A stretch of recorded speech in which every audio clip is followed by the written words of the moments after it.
चिरां जिल्ला एबसुनि जि बोसोरारि जथुम्मा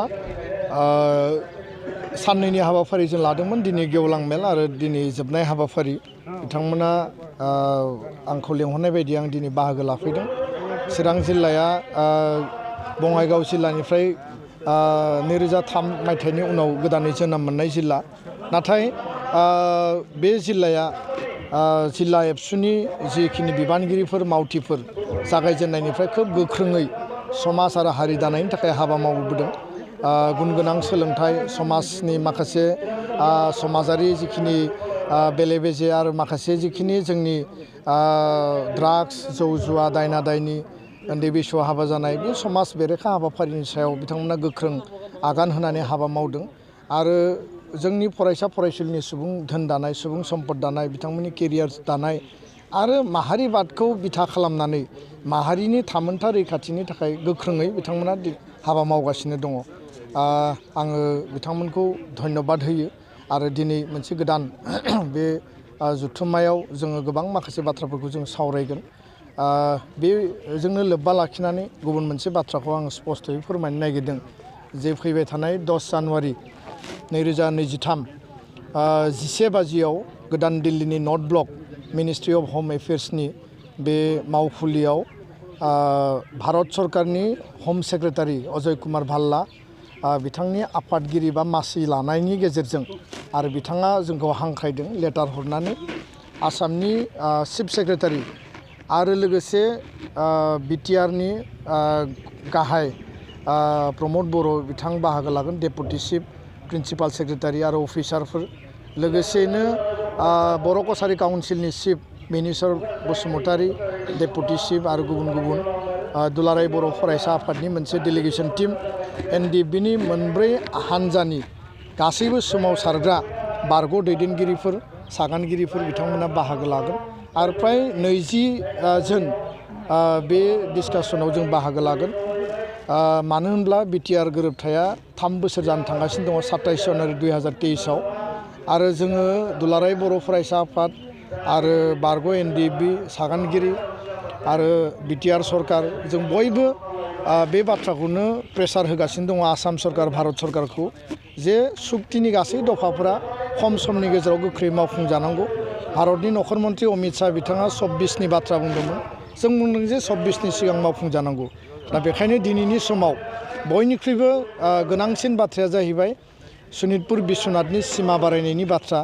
बेखौ लानानै दिल्लीयाव जोङो स्पेसियेलि नैबे टकआव जोङो कुइसन खालामगोन आरो बिनि स्टेटास आरो बियो माब्ला जागोन आरो बियो सरकारनि रिपर्ट बायदिबा फाइनाल स्टेटासाव दङ होनना बुङो, नाथाय दिनैसिमबो बियो डिसिसनाव फैयाखै। फारसेथिं कार्बि आंलंनि एसटि हिलनि इस्यु आरो आर्टिकोल 280 एमेन्डमेन्टनि बाथ्रा, डाइरेक्ट रिक्रुइटमेन्टनि बाथ्रा, फरेस्ट राइट एक्टनि लेन्ड राइटनि बाथ्रा, एनडिएफबिनि जिखिनि इस्यु दङ, जोङो दाख्लैबावै मोनब्रै आफादजों ज' जिरायनानै माने खोब माइन्युटलि डिसकास खालामनानै थख' जों खालामनानै लाबाय जे रिहेबिलिटेसन जायफोर मोननो गोनां दंबावो बिथांमोना जाहाथे सासेबो एनडिएफबि जायफोर हार्डक'र केडार बिसोरो खुनु कारनाव थालाङा, बिनि थाखाय जोङो क्लियार मोनसे डिसिसन लाबाय। गुबुन मोनसे बाथ्राया जाहैबाय जे जायफोर शहीद परियाल मार्टियार फेमिलिया फैसा मोननांगौ, बेखौ लानानै गोबां दावराव दावसि जाबाय थादों। दा गोबां भेरिफिकेसन सोलिगासिनो दङ।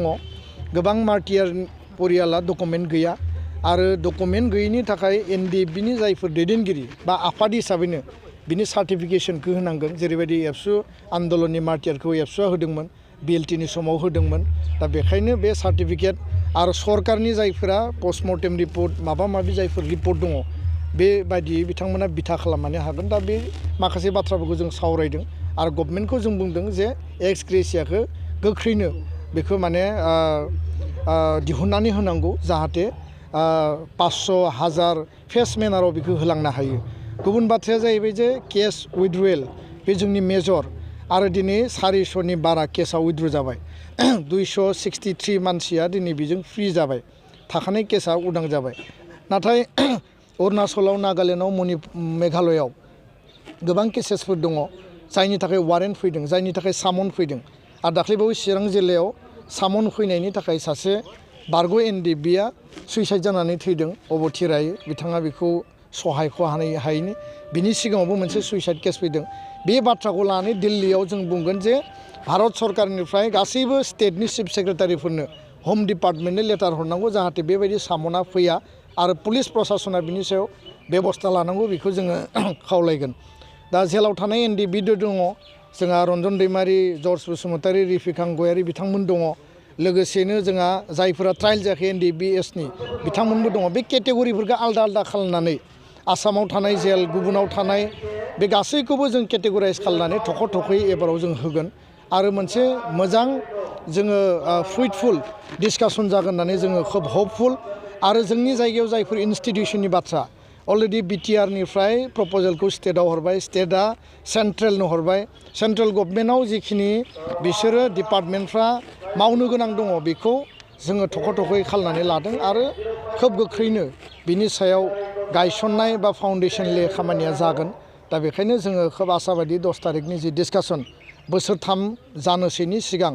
बे डिसकासना जोंनि थाखाय खोब गुरुत्तपुर्ण आरो बे डिसकासनाव माबा नङा माबा मोनसे एकर्ड इमप्लिमेन्टेसननि आउटकामा फाइनाल स्टेजाव फैगोन होननानै जोङो बिसा खालामो गोजोन्थों सार थांखि जानाय प्रप'ज बड'लेण्ड एरियाखौ आक्रासुनि दैदेनगिरिफ्रा जोंनि कमतापुरनिसो एरिया होननानै दाबि दिखांगासिनो दं बिनि सायाव सारा मा बुङो बिथांमोना बर' हारिनि सोमावसारनायनि जारिमिनखौ मोजाङै मिथिया जानांगौ आरो मिथियोब्लाबो बेखौ मिथिनो नाजायाखै कारन बर' हारिया मोनसे संग्रामि हारि सोमावसारग्रा हारि सोमावसारनानै जोङो दिनै बे स्टेजाव फैदों जोङो रमान हांखोनि थाखाय सोमावसारबाय बिनि उनाव आलादा बड'लेण्डनि थाखाय सोमावसारदों बिएलटिनि हाथियार लानानै सोमावसारनाय एबसुनि गणतान्त्रिक सोमावसारनाय बड'फानि सोमावसारनाय एनडिबिनि हाथियार लानानै सोमावसारनाय बे 35 बोसोरनि सोमावसारनायनि जारिमिनाव जोङो बिएसि बिटिसि बिटिआर मोनथाम एरेन्जमेन्ट मोनबाय 6 सिडुल एरेन्जमेन्ट दिनै दङ मोनबा डिस्ट्रिक्ट मोनसे जिल्लाखौ दिनै डिजल्भ खालामथ'दों नाथाय बेयो रिभाइभ जागोन जोंहा बयबो बिसास दङ दा जोंनि ओनसोलनिफ्राय 1 इन्सि हा 1 फुट हा 1 बिगा हा खुनु कारनाव सोरबाया माबा दाबिदों सोरबाया माबा डिमान्ड खालामदों खुनु कारनाव बेयाव जोङो थांनो होआ आरो खुनु कारनाव भारत सरकाराबो बेखौ माने बेबायदि खालामनाय नङा जोंहा बिसास दङ कारन जोंनि इतिहासखौ बयबो मिथियो दा बेखायनो कमतापुरनि दाबि खालामदों कच राजबंसिफ्रा कच रायजोनि दाबि खालामदों वेस्ट बेंगलाव दाबि खालामदों केएलअआ सान्ति सुक्तियाव फैनो नागिरदों जोंनो सान्ति नांगौ बिथांमोना फैथों जोंहा बादा गैया बिथांमोननि मा दाबि दङ मा डिसकासन दङ बिथांमोना खालामथों किन्तु जोंनि एरियाखौ लानानै खुनु दल संगठना हिसाब निकास खालामनायनिफ्राय ब्रेननिफ्रायनो गोजानाव दोननांगौ आरो जायनि थाखाय आदिबासि सुक्तियावबो आदिबासि हाथियार लाग्रा संगठनफोरजों जि सुक्ति खालामबाय बे सुक्तिखौबो दिनै जोंनि बड'लेण्ड ओनसोलखौ बाद होनानैसो खालामदों बिथांमोनखौ नमिनेटेड लेभेलनिसो मोनसे काउन्सिल होदों दा बेखायनो बेयाव गोदानै जोंनि 6 सिडुल एरेन्जमेन्टनि सिङाव गोदान खुनु एरेन्जमेन्ट जाया जोंनि ओनसोलनिफ्राय 1 इन्सि हा खुनु कारनाव हरनाय जाया आरो बिनि थाखाय जोंहा माहारियारि संघात जानो गोनां गैया रावबो आफादजों जों संघातखौ लुबैया किन्तु बै आफादफोरा नाङा फाङा बेबायदि जेंना लाबोनायखौ जों लुबैया आरो बिथांमोना मोजाङै बुजिनाया मोजां आरो बर' हारिया गावनि जातिनि सार्थ थामोन्था रैखाथिनि थाखाय बबे लेभेलसिम थांनो हायो बेखौ बयबो नुबाय आरो बिनिफ्राय बुजिनाया मोजां आं बेखौसो स्पष्ट बुङो गोजोन्थों।